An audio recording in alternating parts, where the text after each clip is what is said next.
Hey guys, what's up? It's me, Eddie, coming at you once again with a brand new episode of Eddie G's Comic Culture, sponsored by Black Apparel. I got to give a special shout out to those guys for the wonderful contribution that they've done for the show. Check out their website, blackapparelblk.com. They've got some great stuff for you to take a look at if you're interested. And also want to give a special shout out to some Instagram friends of mine, Strictly Comedy Vault and Blu-ray Dan, both of whom have wonderful content on their pages as well. Make sure you give those guys a check it out. Definitely so, especially Strictly Comedy with his postings today. Wonderful comic book material, Bash vs. Evil Dead, and that wonderful Flash hologram cover that he has as well. And on today's episode, I want to discuss two things that actually kind of go hand in hand, in a manner of speaking. This in the brand new show, well, not a brand new show, I guess you could say. It's actually about to coast into its second season, Stranger Things. It's been streaming on Netflix for the past year now, and it's a wonderful, wonderful program. A lot of people have been talking about it. I've actually got on the bandwagon quite late myself. I've been actually stalling on getting onto the show. I've had a lot of things happening in between then, and I gotta be honest with you, when it comes down to TV, I haven't really been up on it ever since, it's been a while now that fad has died down, but the reality TV craze was all over the place, and I really had no interest in television anymore for quite a few years. But once Netflix came into play and I started seeing some of the content that they started streaming themselves, producing themselves, the original shows that they had. They actually have a good track record. I still haven't checked out its what is that? The Orange is the New Black. I know that's still going strong in itself, as well as Narcos. Those are two shows that have been highly recommended to me also. And but in this topic, of course, I want to discuss Stranger Things. I just recently saw the show about maybe 2 weeks ago. The last time I saw it was about a week and a half ago. Me and the wife were watching it. The first time I saw it, I was watching it alone. And I wanted to check it out just to see what it was all about. What was the hype what was the hype surrounding the program? And I gotta be honest with you, I was pleasantly surprised with the content that I was actually discussing. The show, I've heard rumors that it did take place in the 80s, as you guys know so far. I'm very centered around nostalgia when it comes to the 80s pop culture and as well as 90s, which I will be touching up shortly in coming episodes as well. So keep your eyes open for that. But this show in particular, it really did grasp me from the very beginning because of the simple fact that it's done so well. It's an excellent show. It's a wonderful science fiction program. It's definitely a great addition for you guys to to check out and watch. And it centers around these four boys in a town in Indiana, obviously fictional, but and the whole show takes place within the year of 1983. And in this course, they're basically uncovering a mystery surrounding disappearances in the town. And not to get too much into it if you guys haven't seen it anyway. I don't want to give, I'm big on not giving away spoilers. But there's something going on in that town, and there's something going on in the city, and it's obviously, it's obviously a cause for concern amongst the townspeople. And I have to say that it's one of the best thrillers I've ever had a chance to watch. And I love television as far as as far as I'm concerned. I love TV. I always was I was big on TV. Ever since I was a kid, me and my sister, we always watched television. We were raised by television, honestly speaking. Not that we didn't have our parents there, because they did. We did have our parents there, but unfortunately, we was just so glued to TV at the time. We didn't have any internet growing up, honestly, up until later on in life. And so it was real important to actually see something. It was nice to see. It was nice to get back to good old fashioned storytelling, and that's exactly what this show is. It's got A wonderful cast. Winona Ryder, who's in this show as well. She's an excellent actress, mind you. She made me rekindle my love for her again. It reminded me exactly why I love Winona Ryder as an actress. Um, she's been great before in other films, and particularly so with Tim Burton. It's been a while since I've seen that other movie, Girl Interrupted, but that's also still a fantastic film worth checking out. Um, Amongst Beetlejuice as well, and one of my personal favorites of all time is Edward Scissorhands. But this show is an absolute extravaganza in every way, shape, or form. It's only 8 episodes as far as the season is concerned, so you can actually go through it pretty quick. I tried not to binge watch myself because if I find the material to be very interesting, I like to space it out and give myself time to go ahead and, ponder and think about what I'm watching and actually give myself, a time to reflect on the show and exactly, in my own mind, dissect what I love and what I didn't love or what could be done without and so on and so forth. But it's a fantastic show, and the kids themselves, the kids are I think they're the highlight. They have such great characters, for such young children. It almost brought me in a sense to remind it's in a sense it'll remind you of the Goonies. If you remember that movie, another heavy cult classic of mine. It's a cult classic everywhere. Period. Honestly, the show has been, that movie has been paid homage to countless times throughout, so many sources and media, in pop culture, whether it's other TV shows or other movies for that matter. And it definitely brings that aura back into watching the show, and they're all great characters. They're all wonderful characters. Um, I'm anxiously waiting for the second season to stream, which actually comes out in October, right in time. It's actually October 27th. It premieres on Netflix. It's supposed to be, and it's definitely right on time for Halloween, and it makes perfect sense for it too. Um, it's such a, like one of my favorite. I'd say my favorite character on the show is Dustin. He's such a spark plug, this kid, and his timing is literally perfect in all the scenes that he's in. As far as him, he's like one of you would feel that he's the comic relief. He is the comic relief throughout the show, honestly. But he also does have his moments where he's serious, and he does drop some good gems for the audience. But and it's just the perfect material that's and the setting in itself is unbelievable. It's great. It's absolutely great. You still see everything. Like I said, the whole show is centered around the 80s. It takes place in 1983, and you'll see a lot of the old you'll see a lot of old vehicles from the time. I saw like a Toyota Corolla model that I haven't seen for God knows how long, possibly over 20 years at this point. But it's a fantastic program, guys. Definitely get a look at it. They mesh it well with the soundtrack. They use quite a bit of about they have quite a few good songs in their journey, and just to name one at the top of my mind, at the top of the head right about now, but it definitely serves so well with the setting of the show that it's just unbelievable, and it rocks. It definitely rocks. And if you see this trailer for if you've seen the trailer for season two, it's also phenomenal. And it's the use. They make a perfect use of the Michael Jackson Thriller track. Excuse me, the Michael Jackson Thriller track throughout the trailer. That it's just it leaves you wanting more, and it ups the ante on the excitement for the season premiere of the second for the season premiere for the second season, obviously. So with that being said, I feel that this is gonna be I think this is gonna be one of the top shows out there of all time.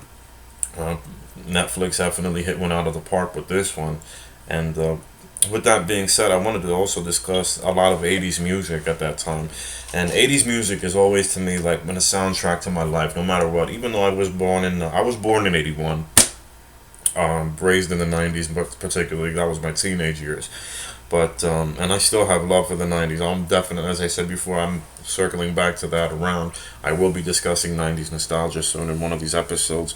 But the '80s soundtrack and '80s music in general, it's just it brings me back. It takes me to a place of my younger years when I was a kid, and and living in Queens, New York, it definitely, it was a time to be, it was definitely a hell of a time to be alive.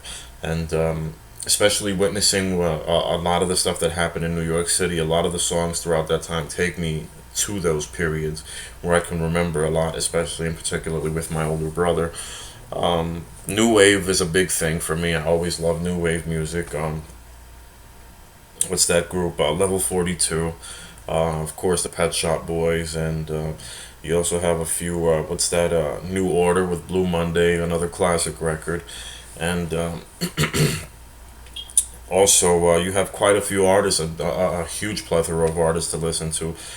Pat Benatar, George Michael, Boy George, and the what's that? The Culture Club, and Wham, which was another good group.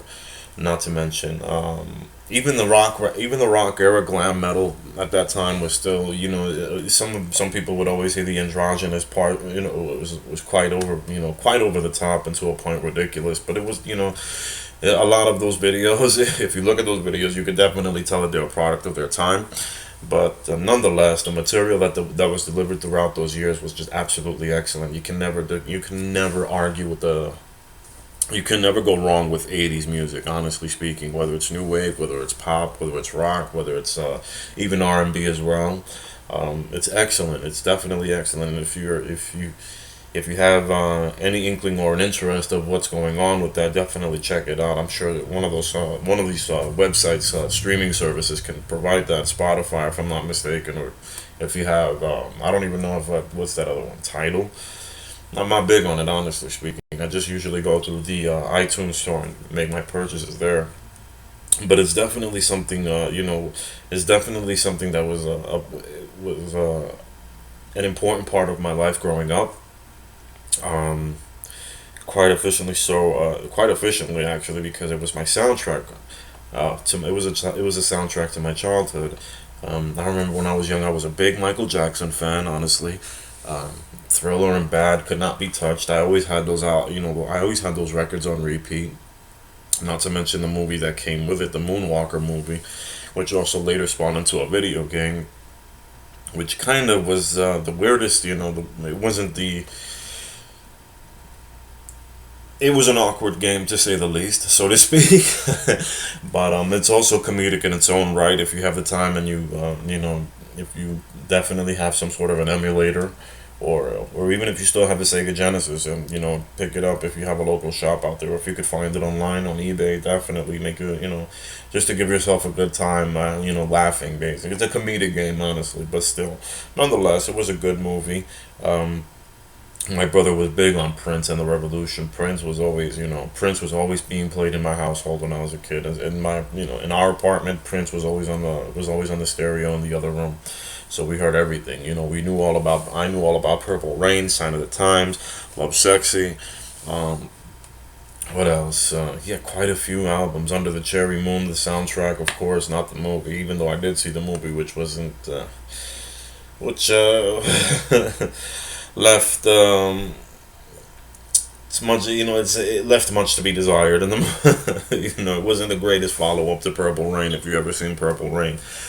But even though Purple Rain was great in its own right, Under the Cherry Moon for some reason just didn't, it was just not good, to say the least. But not to linger on that any longer. It was a fantastic time for music, and of course movies. You always had the classic films, and one of my father's favorites at the time that was constantly being played was Top Gun.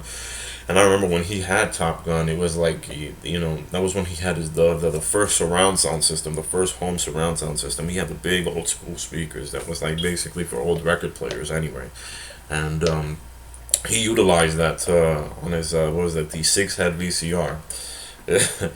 I'm taking it back, but nonetheless, that was one of the big that was one of the big movies of the 80s that was watched in our house by my father, as well as the Indiana Jones one when it was a trilogy, not not including Kingdom of the Crystal Skull, honestly, but And a lot of people for some reason never liked the Temple of Doom, but I did. I always felt that one, that was one of my personal favorites, honestly speaking.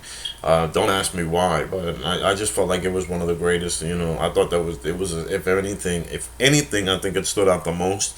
Not to disparage at all the Last Crusade. I love Sean Connery's performance as Indiana Jones's father, but still, Temple of Doom will always be that gem in my heart. I always hold it right here in my chest. It's a great movie to watch. For me personally, although some people will argue that it was pretty stupid, but all in all, I loved it. But back to the subject at hand, the music of the '80s was definitely something to always cherish. Um, it was a perfect marriage to everything. It was a perfect marriage to TV. It was a perfect marriage to movies, all sorts of movies, all genres of movies. If you remember yesterday's episode that I did the special tribute of Commando, music was definitely a big part of that film as well. Especially James Horner, who did the soundtrack, did a fantastic job on that. That was a wonderful song. That movie when the song came on, you already knew from start to finish that this was gonna what kind of an action movie this was gonna be, and it was phenomenal, honestly speaking. But you had artists like Prince, Michael Jackson, and of course Madonna. Madonna, who was on top of the world at that time. She also had her own movies as well. What was that? Desperately Seeking Susan, and I forgot that second that I think it was called Who's That Girl. That went with the song also, if I'm not mistaken. I could be wrong. The title may be different. I'm drawn to like I said, it's been such a long time since I've seen that movie. I can't really tell you exactly for certain what what the title is. But even then, even the bad movies of the '80s were still good because they always had something available. It always had something for everyone, no matter what. Even if it wasn't a personal taste of yours, you definitely did. You could come. The takeaway from it was amazing. Um, you know, but it was an awesome, awesome time. A lot of great songs, a lot of great bands. Depeche Mode was another one that Depeche Mode is another great group that I love to this day. They're still performing to this day. They were huge in the U.S. and in Europe as well, of course, because I believe they're from London, but they mastered that electronic music sound of theirs that was just out of this world with songs like "Strange Love" and "People Are People." Um, Everything Counts was another good song, fantastic song. So you gotta definitely give credit to where credit's due as far as the soundtrack is concerned. I love these the '80s were something important as far as making an impact because a lot of people were on top of the world at that time. A lot of they were and it was basically a first for quite a bit for the public. You remember Eddie Murphy being on top of the world. His movies were out of this. His movies were also up there with the Beverly Hills Cop series and the 48 Hour series, and then of course he had his stand-up features, Raw and Delirious. But such an amazing time to be alive at, and even in New York City, especially at that time. If you ever walked around Times Square, what you see Times Square today is not the Times Square of back then. The Times Square of back then was a totally different beast, and you kind of didn't even want any part of it, even though you were attracted to the spectacle of it because it was, there was quite a few people that you could, there was a lot of crazies walking the streets at that time. You got to remember, a lot of people were scared of the fact that the year 2000 was coming up, and they really played on that. They really played on the fear of the unknown, that the world was going to end. And then you had movies like Ghostbusters that also brought that into the forefront as well, that made mention of it. So a lot of people were pretty much treading lightly with their behavior, even though a lot of things that did occur was just out of this world and horrible. The AIDS epidemic and the crack epidemic that was sweeping the nation, that was sweeping the urban cities throughout the country. But all in all, regardless of the fact, you still managed to find a good time, and there were still good people. And this was before the internet or any kind of social media was ever invented. But it's such you can have it was something that definitely take to heart because it made you, it shaped who you were, and particularly so, remember it was just, we didn't have iPods, or you couldn't just download a song on a phone. You had to buy actual cassettes to play on a Walkman. And that was a soundtrack that you were listening to, or whatever tapes you had in your book bag or pockets, or whatever, that you basically had to deal. This was who it defined who you were as a person. So all in all, it was a hell of a time to be alive, and God bless that I managed to survive the craziness, as well as my family members that were that were close by, immediate family members as well. But wow, what an incredible time, basically. And then of course you had the introduction of Nintendo, which was a huge deal, and the Sega Master System. All in all, the '80s was just something amazing, and it was basically the gateway to what was to come in the '90s. And it's a little crazy to see how a lot of the pop culture from then is actually grandfathering the stuff that's happening now, the stuff that's popular now.